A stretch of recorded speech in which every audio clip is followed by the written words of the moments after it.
शिव गुरु चराचवा में हम तो जात रहनी शिव गुरु चराचवा में सेवा गुरु भेट गेलन बीचे बाजारिया में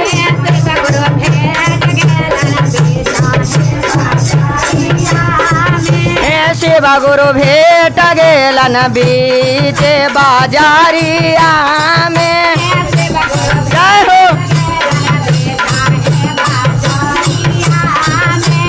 हम तो जात रहनी शिव गुरु चराचवा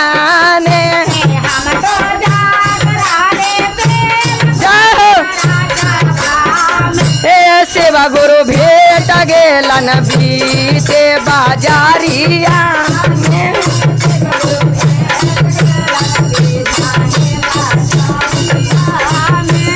सेवा गुरु दाया भर देलन आचार्यवा में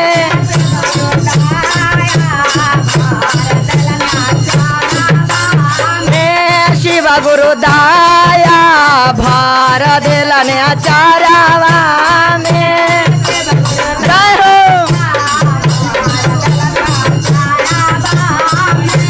शिव गुरु दाया देलन आचार्यवा में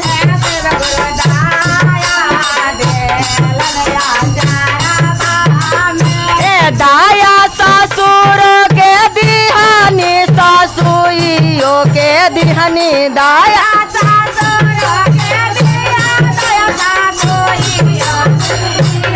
दाया घटत नइखे हमारो आचार्यवा से दाया घटत नइखे हमारो आचार्यवा से जय हो हम तो जात रहनी देवा घर सहरिया में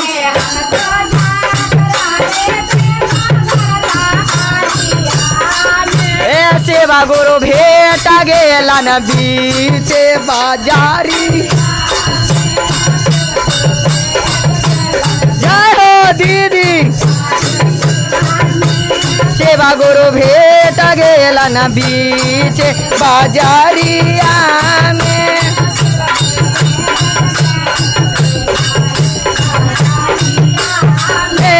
सेवा गुरु भेट गेलन बीचे बाजारिया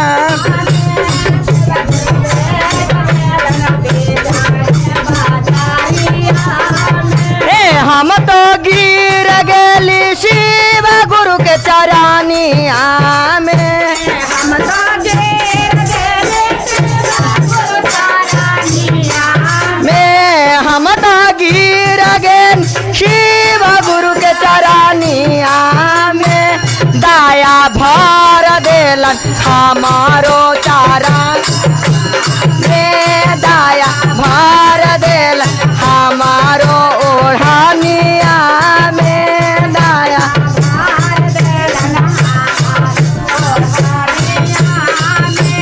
दाया भई पक दिहानी भौजाई आगे दिहानी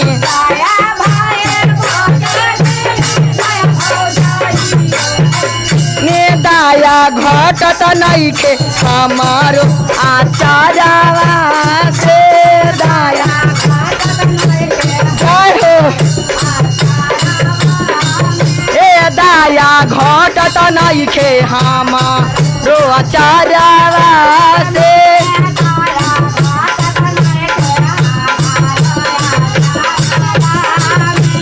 हम तो जात रहनी सोनापुर सहारिया में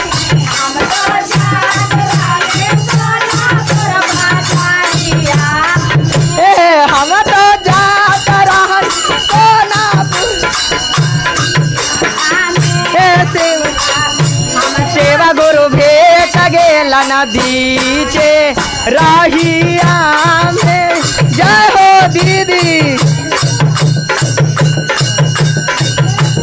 सेवा गुरु भेट गेलन बीचे राहिया में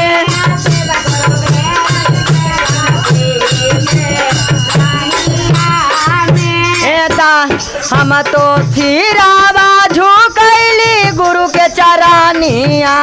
में, हम तो सिरावा झुकै गुरु के चरनिया में, दाया भर देलन हमारो चारा चावा में।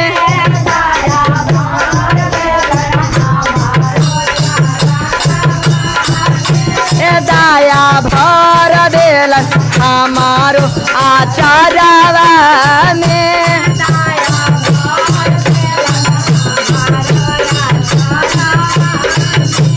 दाया बेटा मोके बिहानी पातो ही ओके बिहानी,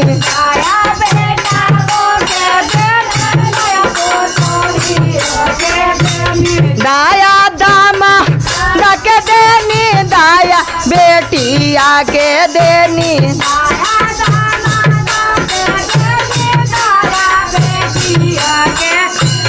दाया घटत नइखे हमारो चारावा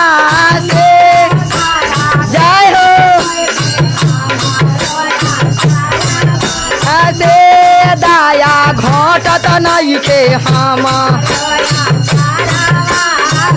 ए दाया घटत रइखे हमारो चारावा से।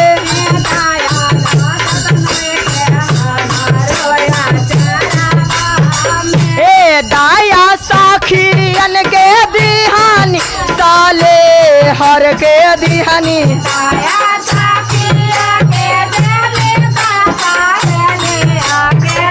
ले दाया घटत नइखे हमारो आचारवा।